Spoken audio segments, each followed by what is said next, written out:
record. So hi, everyone. Again, it's so good to see you today for this community conversation. We're really excited to welcome Faun Zarge to our conversation today to talk to us a little bit about resiliency and burnout. And Faun is really an incredible person to work with, an amazing employee burnout and resiliency specialist. And we had the privilege of working with her on another professional development program a week ago, which a few of you attended as well. And after the program, we got feedback from people, which was all amazingly positive, and people were really saying that they were taking away a greater focus on themselves and that they had the tools they need to combat burnout. So I know that Faun is really going to lead us in an amazing conversation today. We are so lucky to have her. And Faun, I will go ahead and turn it over to you. Thank you so much, Annie. Thank you to JumpSpark and all of you for having me today. I'm so excited to have you guys here.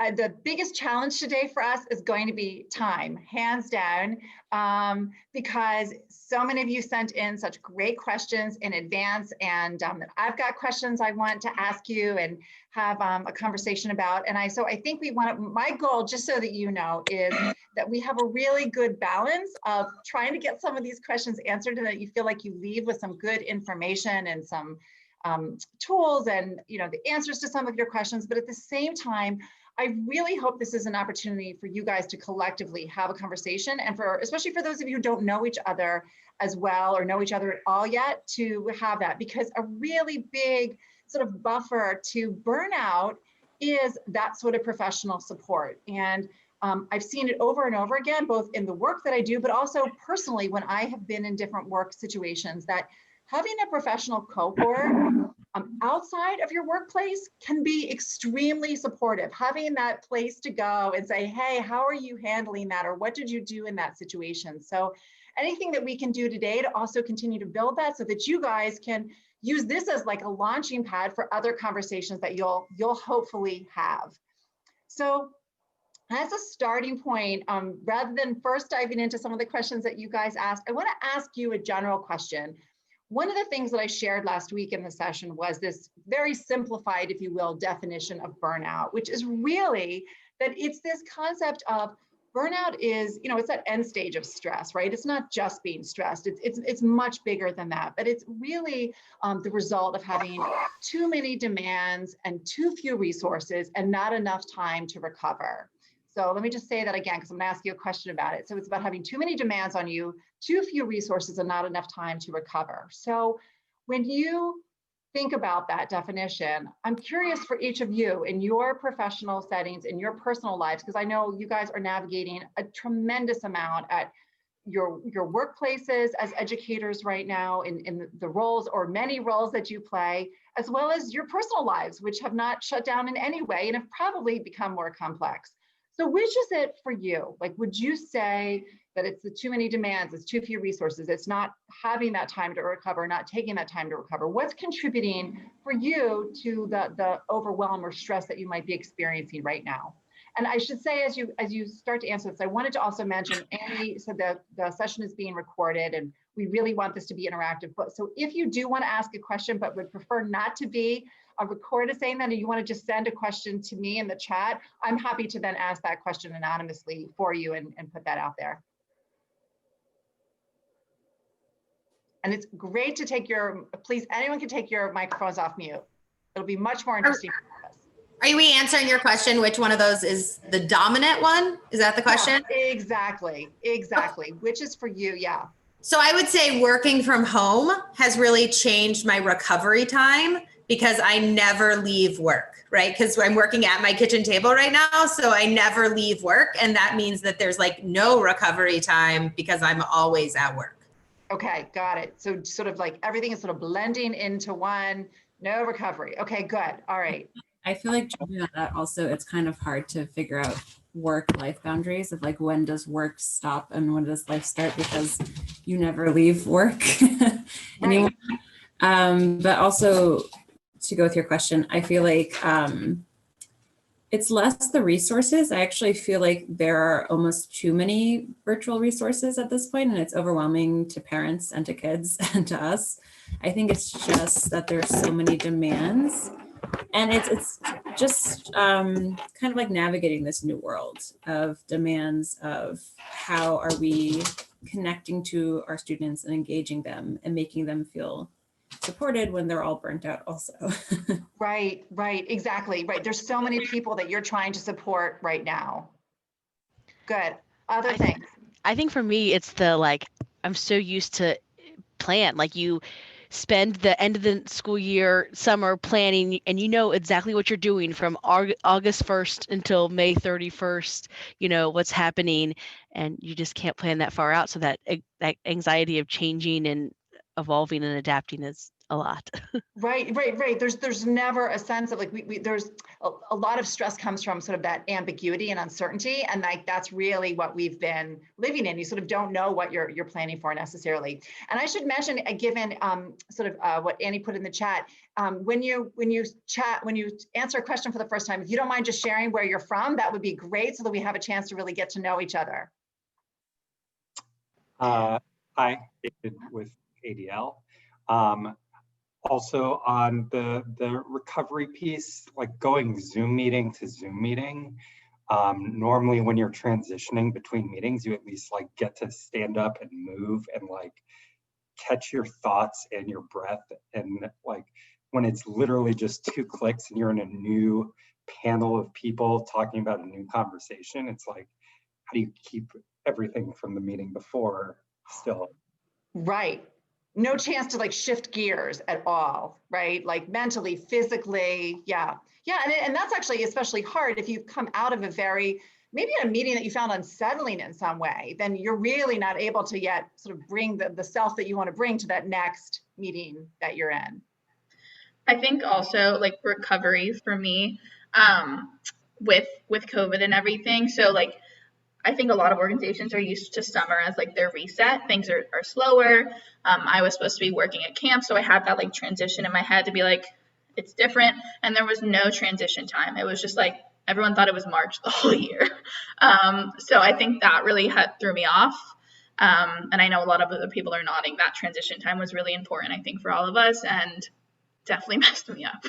Yeah, for sure. Go ahead, Julie.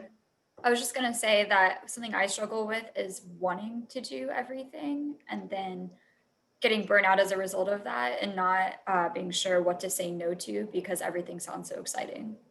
Right. It's so funny that you say that. I was recently asked to do a session very specifically because the group of this team, they were trying to leverage every opportunity that they saw coming out of this very difficult year, right? They said, we are going to maximize this. And they were really running themselves into the ground and they needed to have permission to say, okay, hold on a second, can't do that all. Okay, so it's a really good point.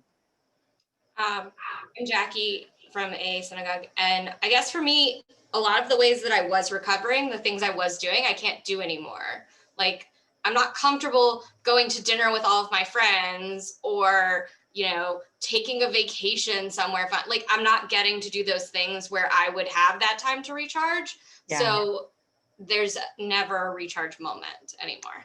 Right. The things that maybe happened even more organically, right? They're like to recharge are not there. And some of the things that we plan to do on a regular basis that were our go-to activities, whether it's going to dinner or going to the gym or whatever, those things are totally off the table or much more difficult or stressful for us to do.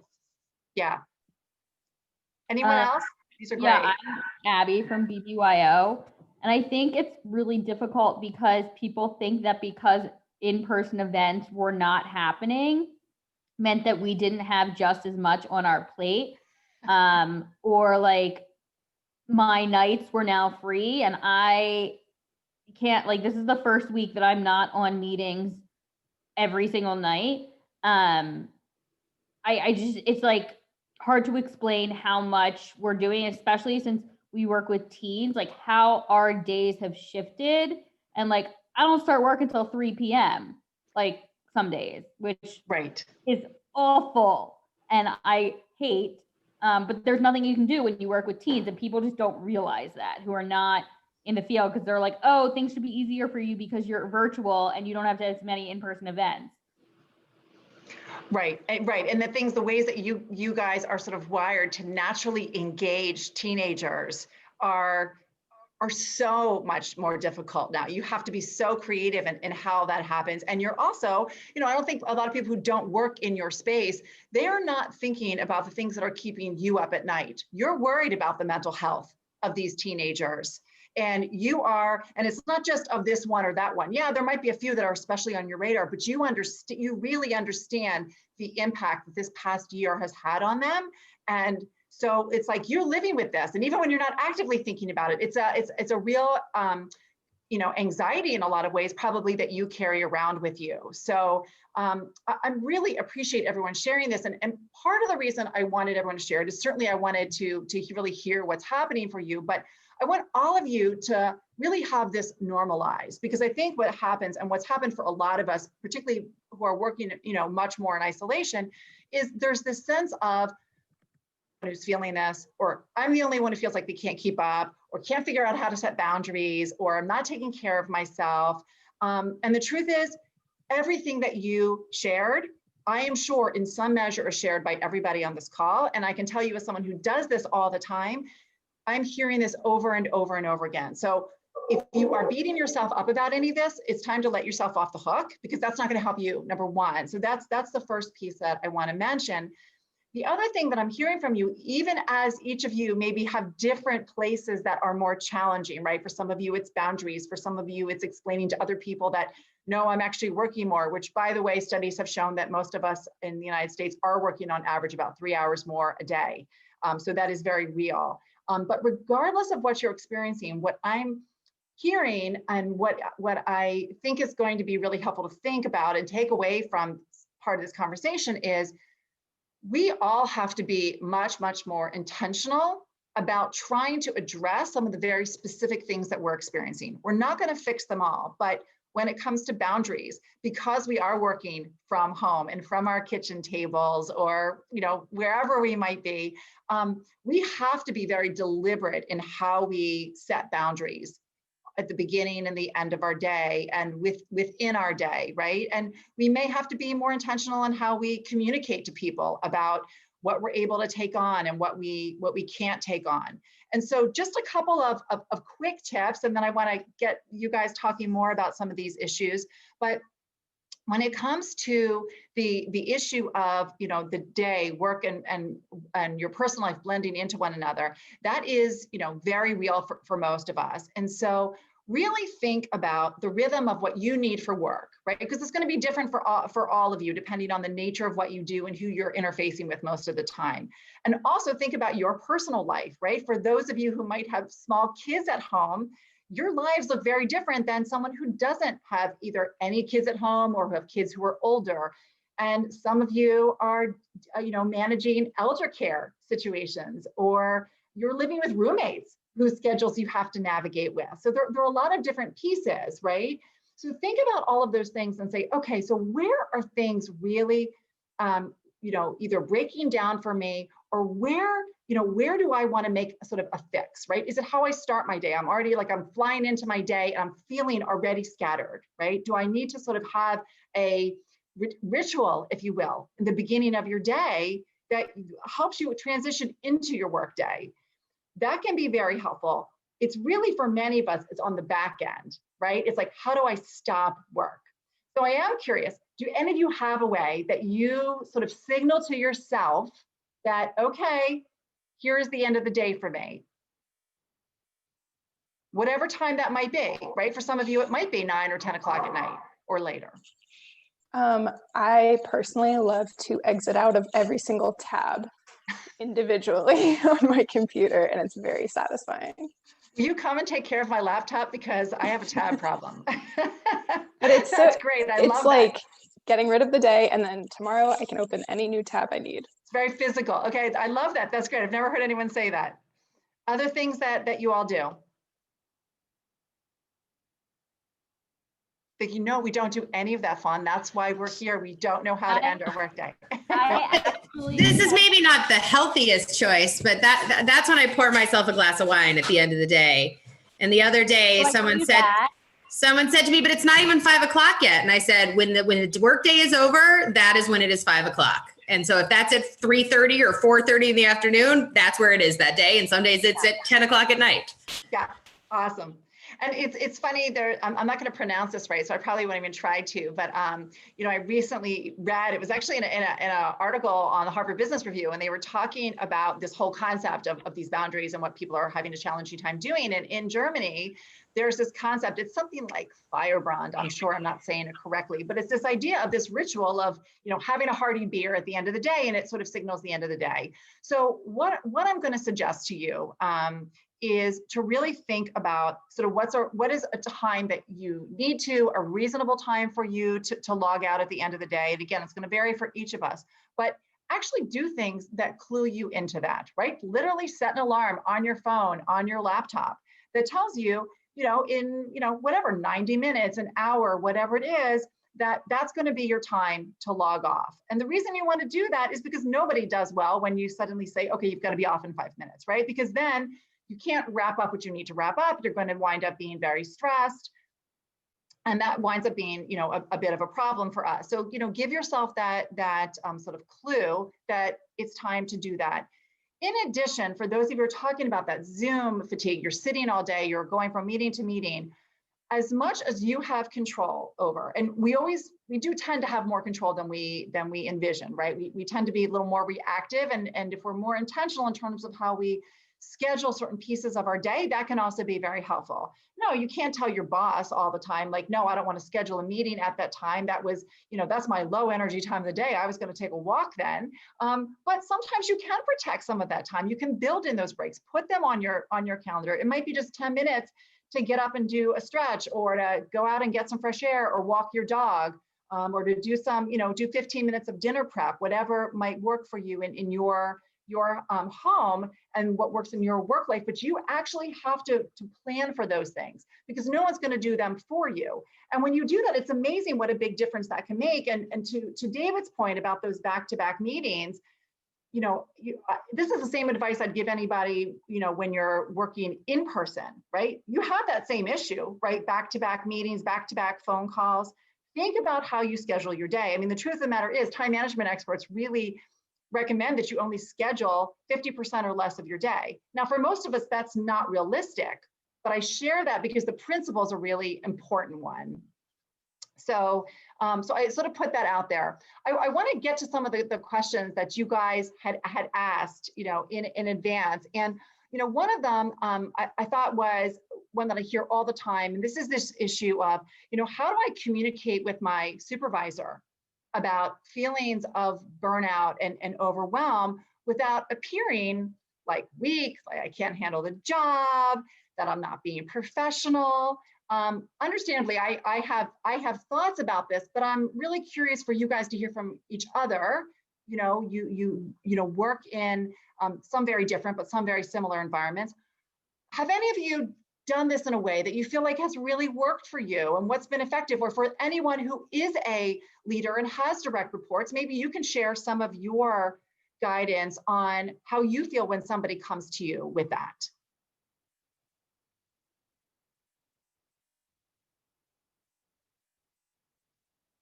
And no one has to feel like they have to answer it. It's totally okay.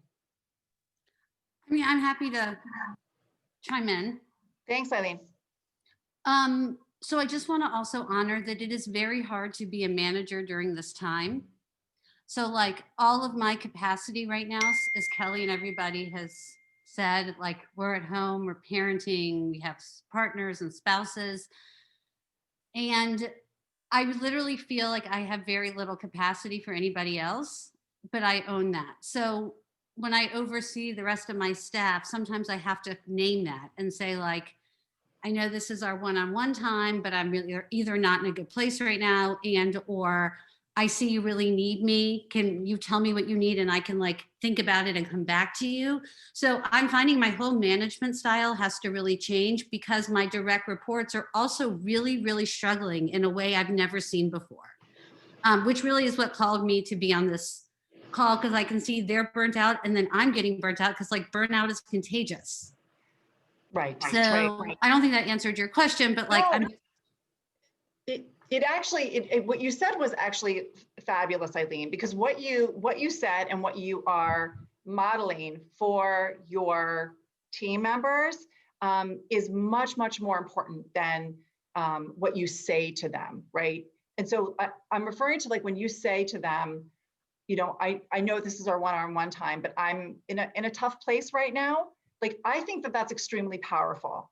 And I mean, we could talk for hours to anybody who's in a leadership role, whether you manage one person or you manage, you know, several hundred people, is that what we know about burnout is that a big piece of what contributes to burnout or actually helps minimize it is what our managers do, right? It is because you can work for a company that's on the best places to work, you know, list in any one of our cities, right? Any one of your, you know, well, you're all in Atlanta, I'm in Boston, but anywhere. But I always say it's not about that. It's about who you report to, right? And so you saying that makes it more accessible to them, that they can say to you, I'm feeling overwhelmed, or I know we were supposed to talk about this project. Can we talk about that this afternoon? I really need your help prioritizing everything that's on my plate right now. I'm overwhelmed.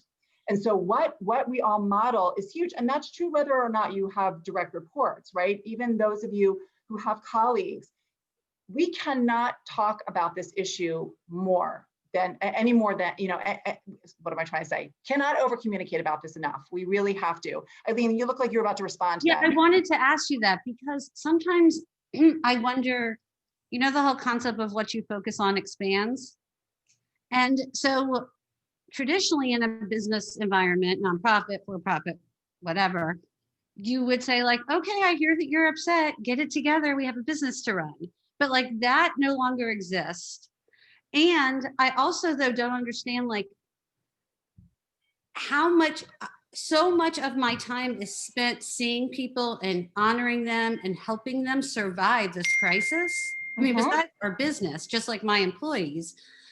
But what I'm seeing, and I'd love to hear your, you know, your professional insight of like, is this just the type of thing that you just have to like all hands on deck really see and take care of and not be like, okay, we're going back to business?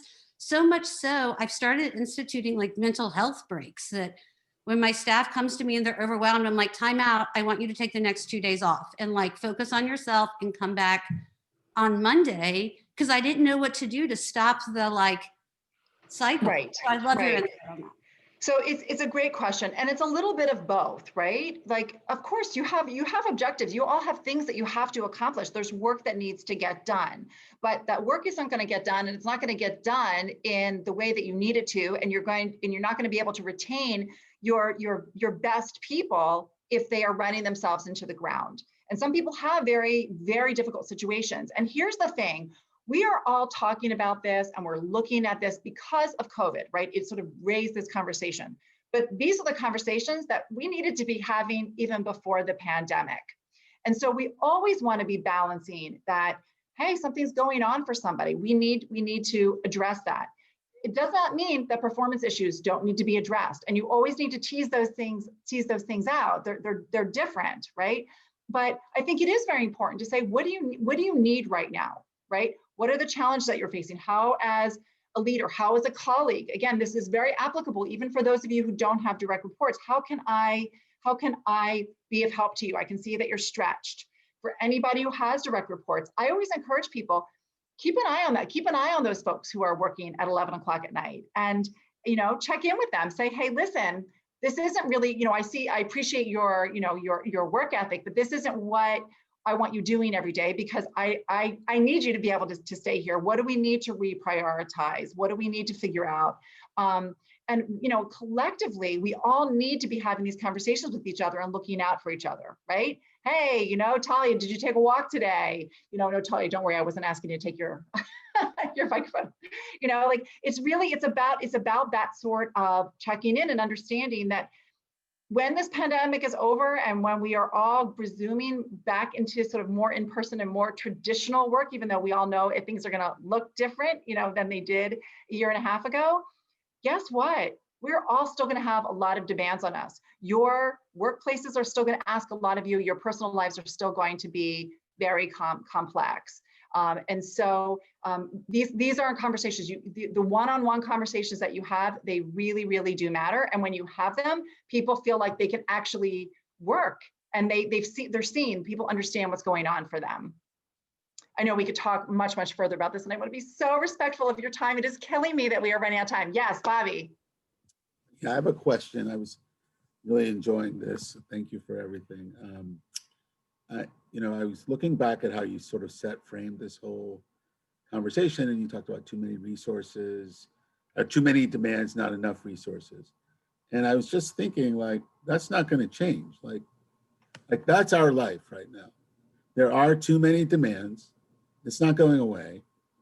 And there aren't enough resources because everybody had to cut back, right? So we're living in a situation that is just, it's like brewing burnout, and it's not going away. Like it's just making it so, we're talking about techniques of how to handle it, but it's really about living in this constant chaos of too many demands. For me as a camp director, we're like making all kinds of budgets based on all kinds of scenarios. Right. And we're working like triplicate because we have no idea what's actually going to happen. And there's so much change going on every day, which is part of the too many demands, because we have another demand because of the change. And so I just don't know exactly, making this shift into constant, I don't think it's going away. So it's kind of like when they say, you don't have pain that goes away, you just manage your pain, right? Like when you have chronic pain, it's like, you're not going to cure it. Like I have a really bad foot. It's not ever going to go away. Like I have this management that I have to do for my foot, and it's always there. So I think we're living in that. And I guess you're getting at that. Maybe you're already talking about it, but that's what was coming up for me. Yeah, share it. I really appreciate you saying that, because I'm sure that you're not alone in thinking that. Do I think that we are, going to all have to become burnt out because of that reality? No. I think that, are we at times going to feel really overwhelmed and stressed? Absolutely. What we're trying to prevent is that place where, like you, Bobby, like you lose your best people, right? Because after a while they just say, I'm out. I can't do this anymore, right? So you're trying to prevent them from getting to that end stage. And so the goal here is, yeah, there are going to be a lot of demands. And for most of us who work in education, who work in nonprofit, lack of resources will remain an issue, right? We know that. There won't ever be enough people and enough dollars to do everything that we want to do and support people the way that we want to. But do we have some measure of control over making sure that for anyone who is a leader, is sort of keeping an eye on those things and able to say, I'll just use Alana as an example. Alana, listen, I see you going 1,000,000 miles an hour right now. I want to make sure that we sit down and talk about the things that we said were priorities for this next 6 months. And let's just make sure that we're both on the same page as to where it is you should be putting your energy. Because what happens is that your top performers, and I'm sure all of you, you're so passionate and purposeful in what you're doing, there's this sense that when you have a lot on your plate, you continue to try to do everything at 150%. And that's what's not sustainable. And so for those of you who are feeling that way, it's really important to go to your managers, and it sort of answers another question that was asked. It's not unprofessional to go to your boss and say, hi, I just wanted to touch base on the different things that I'm carrying right now and make sure that we are aligned in where I should be putting most of my energy and effort. So I do those things first, and I do those things exceptionally well. And the same conversation needs to happen, in reverse. Because the thing is, and we don't have time to talk about this today, but burnout also comes from a lot of things that a lot of people don't think about, right? It's coming from, hey, you've got somebody, because there aren't many resources, who's taken on a lot of different responsibilities, right? And now what they do every day is no longer well aligned with their strengths, with what most excites them. That's really hard, and that's very, very draining, right? It comes from not having enough conversations and getting the kind of feedback, whether it's, hey, you're on the right course, or here, let me help you course correct. Those sorts of things, again, they contribute to burnout.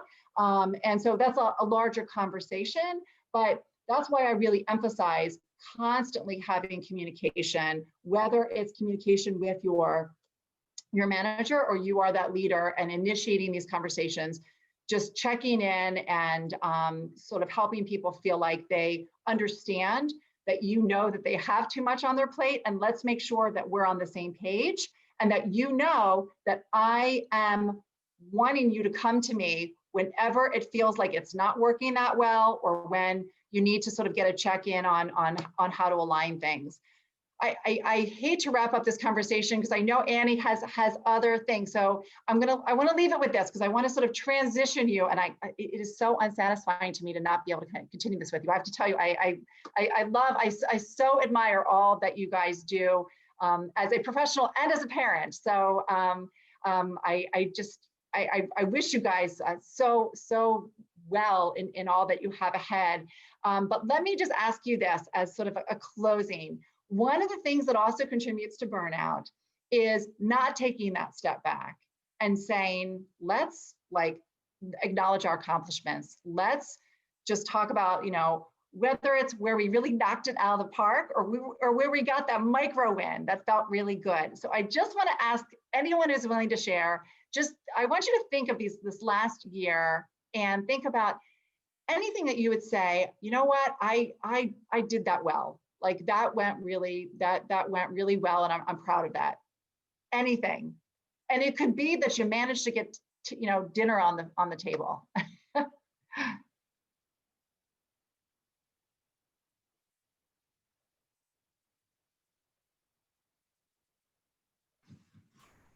know many of you have done things well. So who wants to be brave and share something that yes, go. I'm gonna be brave.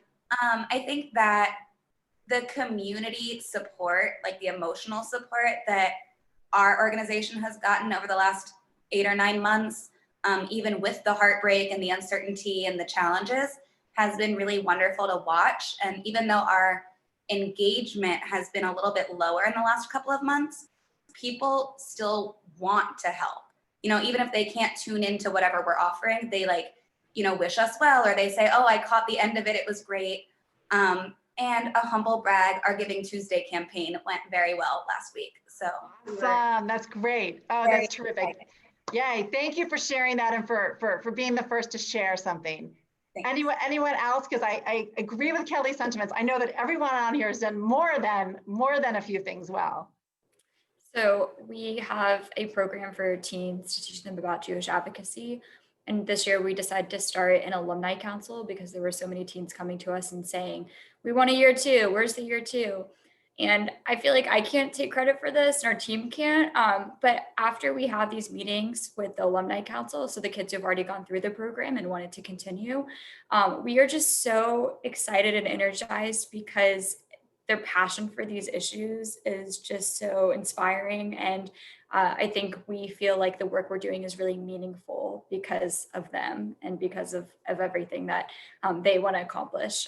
So yeah, that's always very exciting. That's awesome. Yeah. And when you feel that sort of, gratifying nature of what you're doing and it's so meaningful, that helps. It helps push you through when times are challenging.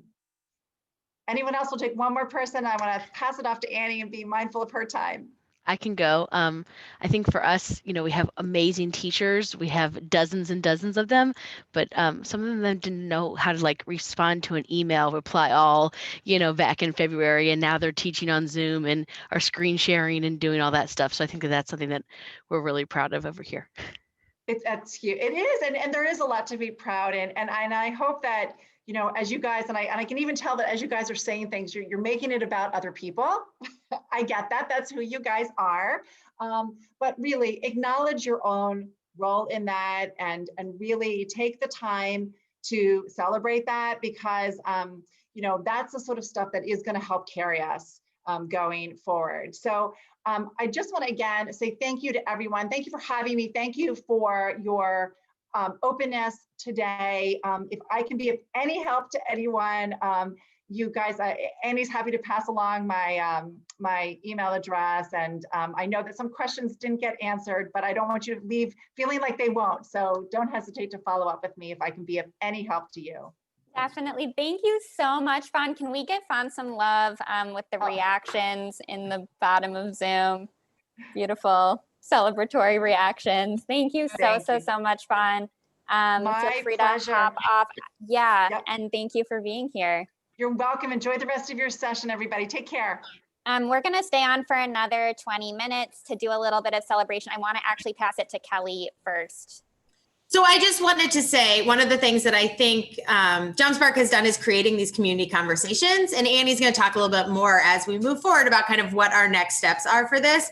But really the idea behind this was just a taste of experts in the field. And all of you are in institutions or places where maybe you want to bring Faun in to come and talk to other people in your institution, or you want to reach out to her individually.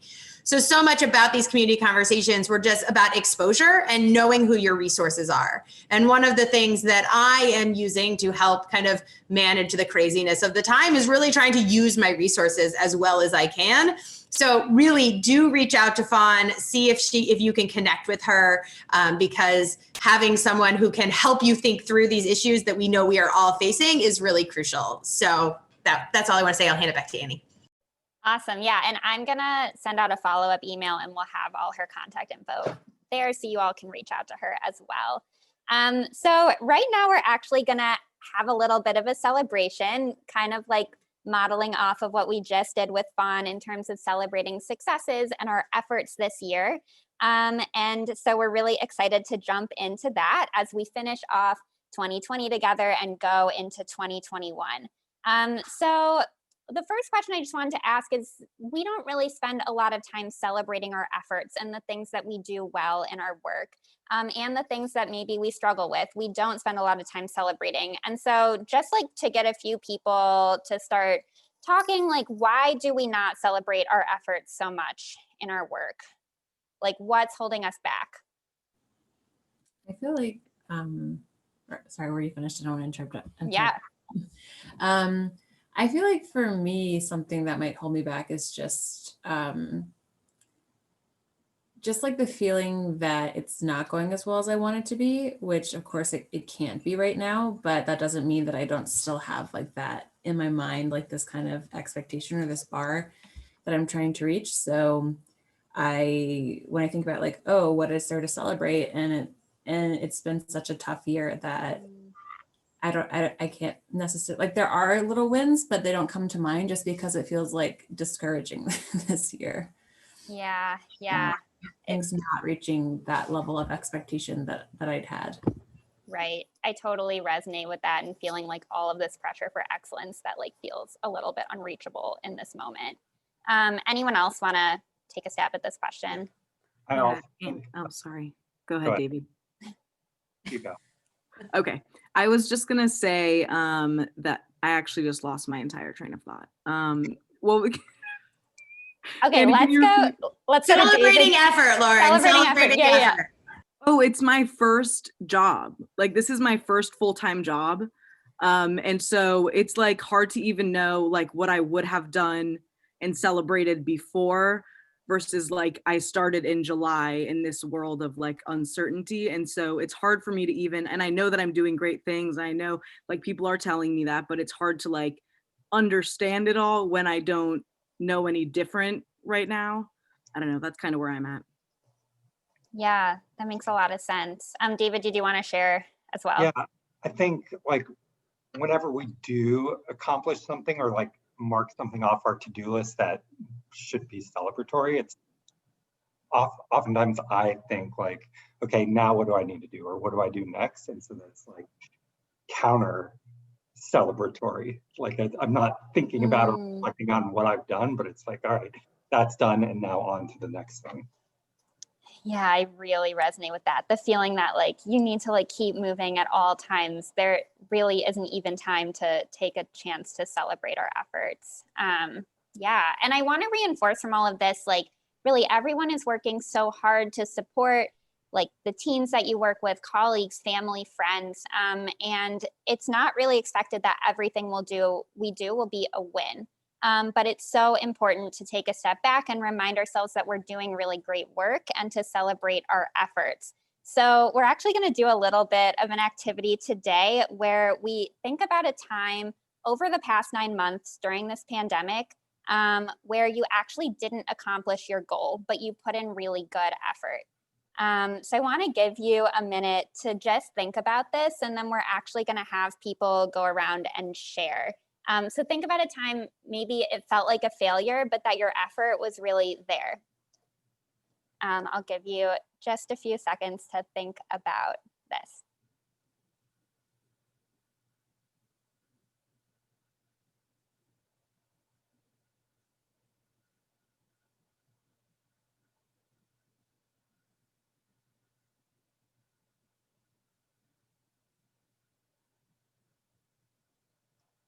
Okay, so I want to give as many people as we can a chance to share. And since we are tight on time, like just remind you to share in maybe like 1 or 2 sentences so we can get to as many people as possible. I'm thinking about, for me, like just a personal thing outside of work. I thought that maybe I could cook dinner for myself every night and I could make it happen. I quickly realized this was definitely not possible. Sometimes like I would need to microwave frozen meal or like do takeout. But I tried and I put in my all and I still make dinner as much as I can. And so I am celebrating that effort that I put in. So really like these can be personal, professional, anything, but we'd love to have a bunch of you share if we can and celebrate our efforts together. Yeah, we can start with Kate. I have one that's a quick one. For our Yom Kippur lesson, I had like this cute whale craft, like make a whale of a paper cup thing. So I put together like these craft kits. So it'd be super easy. The kids and the parents could just like pick them up from our synagogue, like self-serve from this bin outside. And it would just make their life so easy. So I put together like 50 of these in my living room with like all the little bits and pieces. And I think like maybe 5 people picked them up. So now my trunk is full of like almost 50 gallon sized baggies of like paper cups and whale tails and googly eyes. I have no idea what to do with them. So they just live in my trunk now. That's awesome. Thank you for sharing. Anyone else want to take a share? Yeah, Lauren. So I had planned an event for our 3rd through 5th graders. I think it was 2 months ago now. And it was a virtual Pictionary event and they're young. So I wasn't sure how many people would register, but the day of I log on and there's one kid that comes. And the good thing is they had like their siblings in the house with them, but we still ran the entire program. I played Pictionary for like an hour with this like kid and their like sibling. And they had a fantastic time. So I like counted as a success, even though in my brain it was also not a success. That's awesome. Thank you for sharing. Anyone else want to share? I think I have a similar thing. I've been trying to plan youth group programs all year for our 3rd to 5th graders and then our middle schoolers and our high schoolers. And like 3rd through 5th is doing fine. I get 3 to 4 kids at that one, which is pretty good for us. But my middle schoolers and my high schoolers are sort of sitting right around about 5 total. And most of them sit on our board. So I'm like, oh, I had all of these plans and like I even got a Jumpstart grant to try to help them. And it's like, I can't get anybody to come. And it's sort of depressing because I have all of these exciting ideas and none of them are working out in any way I've tried. I empathize with you. And the effort you're putting in is amazing and awesome. So thank you. Yeah, Kelly. So I had this idea after the election that we were going to get all these celebrities to make videos for us to help get out the teen vote. And I kind of posted about it like almost jokingly on Facebook. And then all of these people, like my boyfriend from college, like reached out to me, was like, I'll help you with this. And I was like, oh my God, it's going to be amazing. We're going to have all these celebrities and all these people were helping us. And I've written like a 1-sheeter to try to, and we've gotten 0 people. Like I can't even get anybody to do anything. And I felt like this was going to be our moment to really like find something exciting. Everybody's looking at Georgia and the runoff and I got nothing. So I've put in a really good effort, but there will be no celebrity videos trying to get out the teen vote. Well, good job with the effort for real. Yeah. Any others? We can take a few more. Ilana, yeah. I have a quick personal effort fail.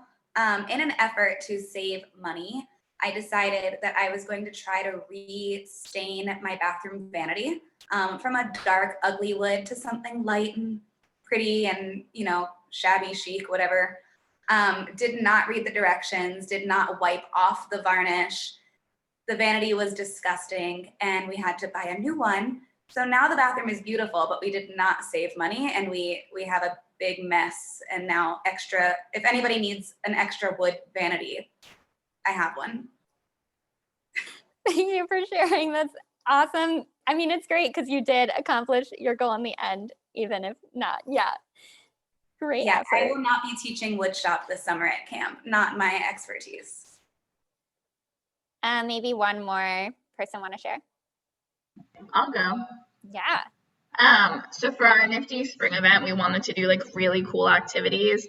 And most of them worked out, but one of them was like an Israeli cooking, where we had an Israeli like teach and everything, but her Wi-Fi wasn't working, the metrics were off with the measurements, half the kids couldn't find rose water, like everyone's pudding was like hard, it was just like not what anyone expected to make, which everyone still had fun, but it was just funny because we were like so intent on like having this cool cooking experience, and I don't think anyone ate their dessert, so. Well, that's awesome. Thank you. Thank you all so much for sharing. For those of you that did, for the vulnerability it takes to share a failure is challenging. So thank you all so much. I wanted to just ask out, how was this like celebration empowering? This little twist on a celebration, if at all. It's kind of nice to hear that everybody else is having the same sort of similar problems, whether it's people attending or no responses or putting in all this effort to have it sort of feel like it's failing miserably. It's nice to know that, I mean, you know it, like in your head, you know that everybody else is going through the same things, but it's nice to hear it sometimes. I was going to say the thing also of just like feeling less isolated in these things, because we're so focused on keeping things together and meeting all these demands that our heads are just really in like where we are in our space. And it's nice to know that everyone else is kind of in the same space, and we're not just individually going crazy. For sure. I think also in our isolation, we spend a lot of time on social media or on the internet, and what we see there are all of these perfect results and like, you know, all of the things that went really well. And so it was nice to laugh with other people about the little failures, because like we don't see those on TikTok, you know, tutorials. We don't see those on Instagram or Pinterest or, you know, on JedLab, wherever we're getting our resources. So it felt good to me to like laugh at the little things. I wanted to say that too, like about the laughter. How often is it that we are on a Zoom call where everybody's laughing and smiling, and, you know, people are, you know, like always so tense, but, you know, in that moments when people are sharing, there was so much lightness and common humanity, and it was really special. And we need more of that because we're all going through a challenging time, and the more that we can just take a breath and a moment to just realize like that some of the things being asked of us are too much, too hard, and too steep of a mountain to climb. And you know what, we're just going to be down here at the bottom of the mountain, realizing that it's too hard to get up to get to that next peak, and we're just going to be okay right here. Thank you. Really powerful. Yeah, I think for me, like the opportunity to really celebrate like not success, but the effort that I put into something is so important. Before the pandemic, I like did improv, and it's like so important to like not be afraid to just like go up and do whatever and like not be afraid of failure. And I think when I like take a step back and realize that I can celebrate any effort that I put in, like it makes me less scared to move forward in this moment when like everything is so uncertain, when failure is inevitable. So wanted to name that as well. Thank you all. So to wrap up today and our time together, we wanted to chat a little bit about the next iteration of these community conversations as Jump Spark. community partners. So we want, in January, we are going to be hosting actually weekly conversations for partners where we'll be able to come together. We'll be able to talk about, again, like anything that's challenging for us in the moment, things that maybe we could collaborate better on, or like different ideas that we have really relevant to the moment and our work. So we're going to be putting these on your calendars in people's schedules for as many as you can make on Thursday afternoons. And our first one is going to be on January 7th, these weekly conversations. And still once a month, we'll be hosting a professional expert in the field to be sharing different ideas with us to give us different perspectives as well. So later in January, we're going to be hosting someone to talk about like community goal setting. And then in February, someone to talk about social media and marketing. So lots of different opportunities for us to continue learning together, growing together over this next part of the year.